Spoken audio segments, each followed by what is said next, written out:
Doctor ने अचानक कहा ब्लड कल्चर कराना पड़ेगा और मरीज के मन में सवाल, इतने टेस्ट हो गए, ये नया टेस्ट क्यों? क्या हालत बहुत गंभीर है? रिपोर्ट आने में इतना समय क्यों लगता है? आज इसी कन्फ्यूज़न को साफ करेंगे। ब्लड कल्चर टेस्ट आखिर होता क्या है, कब कराया जाता है और क्यों इसे नज़रअंदाज करना बहुत खतरनाक हो सकता है। तो सबसे पहले जानते हैं ब्लड कल्चर टेस्ट होता क्या है। सीधी भाषा में इसको हम समझते हैं। ब्लड कल्चर टेस्ट कोई रूटीन ब्लड टेस्ट नहीं है। ये टेस्ट यह पता लगाने के लिए किया जाता है कि खून में कोई बैक्टीरिया या फंगस तो नहीं पनप रहा या घूम रहा।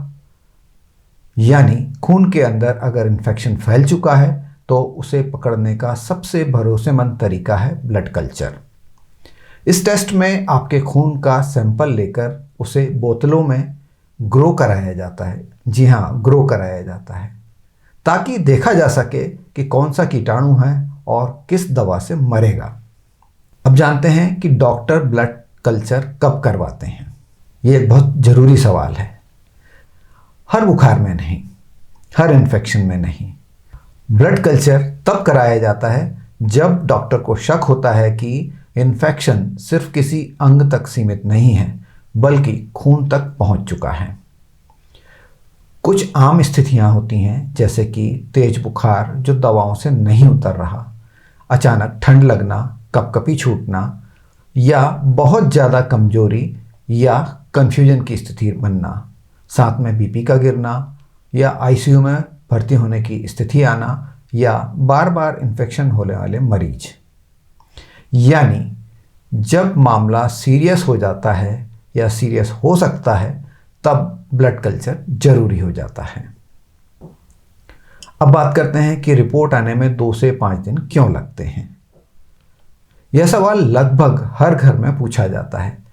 देखिए, ब्लड कल्चर रिपोर्ट लिखने वाला टेस्ट नहीं है बल्कि जीवाणु उगाने वाला टेस्ट है।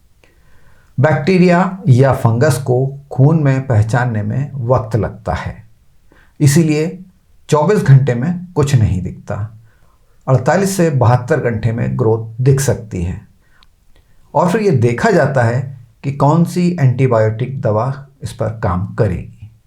इसीलिए डॉक्टर शुरुआत में अनुमान के आधार पर दवा देते हैं और रिपोर्ट आते ही दवा बदल भी सकते हैं। और हाँ, ये दवा बदलना गलत इलाज नहीं है बल्कि स्मार्ट इलाज है। क्या ब्लड कल्चर में इलाज बदल जाता है? आइए जानते हैं इसका उत्तर। बिल्कुल। ब्लड कल्चर का सबसे बड़ा फायदा यही है, गलत एंटीबायोटिक बंद की जाती हैं, सही दवा शुरू हो जाती है, इन्फेक्शन पर कंट्रोल आ जाता है और आईसीयू जाने से बचाव हो जाता है। कई बार बिना ब्लड कल्चर मरीज दिन दिन भर एंटीबायोटिक लेता रहता है लेकिन फ़ायदा नहीं होता और कारण इसका सिर्फ एक है कि दवा सही नहीं होती। अब जानते हैं कि किन गलतफहमियों से हमें बचना चाहिए। कुछ आम भ्रांतियां इस प्रकार हैं। नंबर 1, ब्लड कल्चर का मतलब हालत बहुत ख़राब है। जी नहीं, इसका मतलब आपका डॉक्टर बहुत सतर्क है। नंबर 2, पहले एंटीबायोटिक ले लेंगे बाद में टेस्ट। इसका आंसर है इससे रिपोर्ट गलत आ सकती है। नंबर 3, रिपोर्ट नेगेटिव आई मतलब कुछ भी नहीं था। नहीं, इसका जवाब है कि कई बार दवा पहले लेने से कीटाणु मर जाते हैं। यानी ब्लड कल्चर सही समय पर सही तरीके से होना बहुत जरूरी है। याद रखिए, ब्लड कल्चर डराने वाला टेस्ट नहीं है, जान बचाने वाला टेस्ट है। अगर डॉक्टर आपको सलाह दे रहे हैं तो सवाल पूछिए, समझिए, लेकिन टालिए मत, क्योंकि ब्लड में फैला इन्फेक्शन देरी नहीं, सही फैसला मांगता है।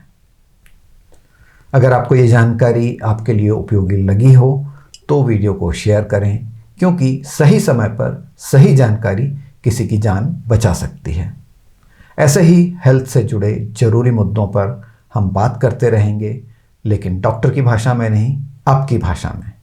जल्दी मिलते हैं एक और एपिसोड में। तब तक के लिए स्वस्थ रहिए, मस्त रहिए। धन्यवाद।